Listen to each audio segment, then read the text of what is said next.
All right, so when you're working the hamstring and trying to stretch the posterior line here, you can very simply have your client come forward, and when they do that, here's what I'd recommend.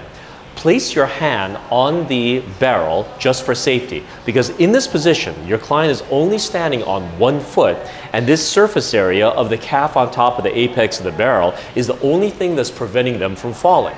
So what I'd recommend is this. So Callie, since you're already in this position, can you then very carefully take one hand and put it here on the barrel, and then as you lean forward into your stretch, grab the other hand right here. So now she's got 4 points of contact, and if she really wants, her hip can be the 5th point of contact on this ladder. So right now, she is getting a stretch through the hamstring. Now here's the thing.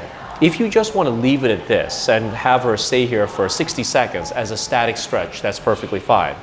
As far as working with different types of stretching, like proprioceptive neuromuscular facilitated stretching or PNF stretching, active stretching, that's another conversation. However, a static stretch like this is perfectly fine for our purposes, and we can talk more about different types of stretching in another video. Kelly, come on up. Now, even though that will stretch your client beautifully, there is a certain amount of choreography that is in this stretch. It's called the ballet stretch. Now, there are various different forms of choreography that is taught throughout different Pilates systems. I'm just going to go through a particular one that I was taught. And it makes sense to me logically because you don't have to remember too much. So if you are not a ballet dancer or you're not a ballet teacher and you don't want to remember these things like elevate, releve, all these positions, 2nd, 4th, 5th, then think of it as this. Let's start with your client's foot. So Callie, from here, while holding onto the ladder, can you simply lift and lower your heel? Yeah, up and down. So do that 4 times for me. Fantastic. Stop and rest. So in the dance world, that's called an elevate, when you lift and lower your heel. Now, does this have significant impact on the stretch?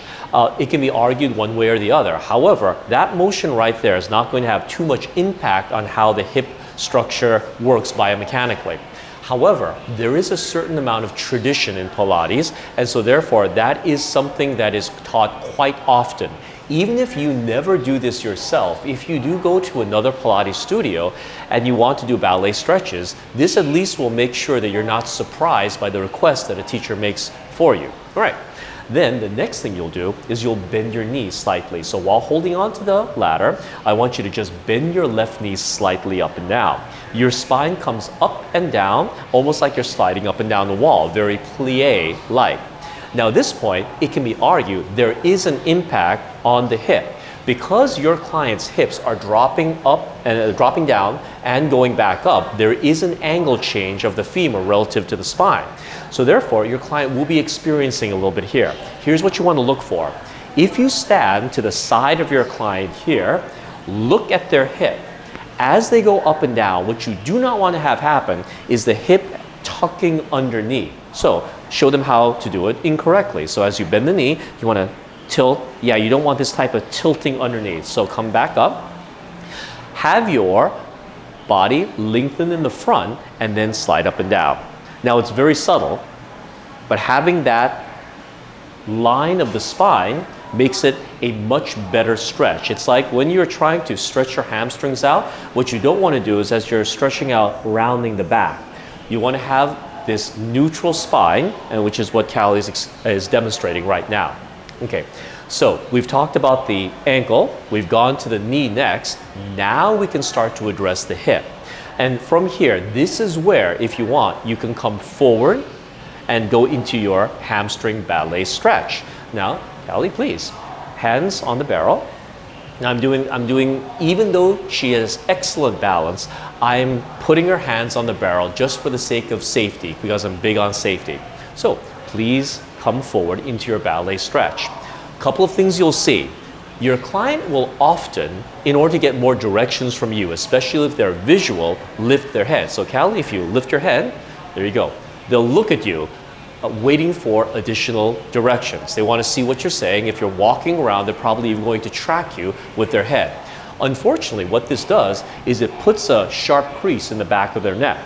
So the human body does not like to do that. It likes to have one smooth curve, whether you are flexing forward or extending back. So if you're telling your body to stretch forward like this, and then you suddenly put a kink in your neck in your kinetic chain, this not only could it hurt the neck, but it also takes away from the effect of the stretch. So what you would do is look down towards your knee, lengthen the crown of your head towards this wall over here, and notice that she gets instantly a better stretch just by doing that one change.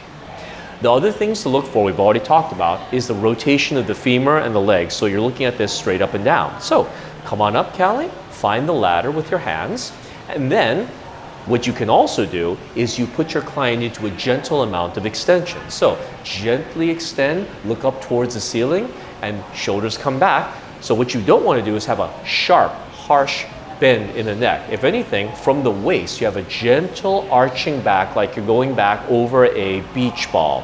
And then you come on back. Now, the exercise, for the purposes of just a hamstring stretch and release, is it necessary to then subsequently put the body into an extension? From a biomechanical standpoint, it's not as important. But remember, we're dealing with a certain choreographed flow when it comes to Pilates. So the fact that you're working with the ankle, next stop is the knee, then the hip, and then the thoracic spine by going into extension kind of is a very nice progression. It's a nice flow. It puts your client into this very nice mindset that you're not just stretching one piece of your body, but you're treating the body as a whole holistic unit. So this right here would be the ballet stretch.